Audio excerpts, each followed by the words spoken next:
అసలు ఎందుకని ఇంత ఉధృతమైనటువంటి వరద రావడానికి కారణం ఏంది? అసలు అంటే ఎందుకని స్టోరేజ్ చేయడానికి అంటే దాన్ని దారి మళ్లించేటువంటి ప్రయత్నం లేదా, లేకపోతే అది ఏ విధంగా ఇంతగానం వరద ఉధృతికి పెంచి ఈరోజు ఈ దాష్టికానికి పాల్పడ్డదో దాని మీద కనీసం వివరణను ఇవ్వాలి. కాళ్ళ ఒక పెద్ద మనిషి మాట్లాడతాడు, ఆయన పేరు నాగిరెడ్డి గారు అనుకుంటా, SDRF ఏదో ఉన్నది ఆయన సార్ ఇట్లా మేము జిఆర్ కాల్ నుంచి మాట్లాడుతున్నాం, బురద ఉన్నది, మీకు ఎన్నిసార్లు కాల్ చేసినా కూడా మీరు రెస్పాండ్ అవుతలేరు సార్ అది అంటే ఆయన బూతులు మాట్లాడి ఫోన్ కట్ చేసి, బాధితులు ఫోన్ చేస్తే బూతులు మాట్లాడి ఫోన్ కట్ చేసిండు.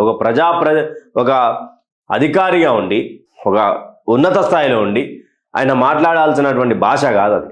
క్లౌడ్ బర్స్ట్ అయ్యే అవకాశాలు ఉన్నాయి, మోస్తారు వర్షం అంటున్నారు, ఎల్లో అలర్ట్ జారీ చేసినామంటున్నారు, కానీ మరి దాని మీద ఏ విధంగా మనం చూడొచ్చు అనేది, ఏ విధంగా వర్షాన్ని మనం గెస్ చేయగలుగుతాం. ఇక్కడ మోల్ అయింది ఇలా పడుతుందని, కానీ ఎంత పడుతుంది మనం ఎంత మీటర్లు పడుతుంది ఎంత సెంటీమీటర్లు పడుతుంది మనం చెప్పలేం కదా.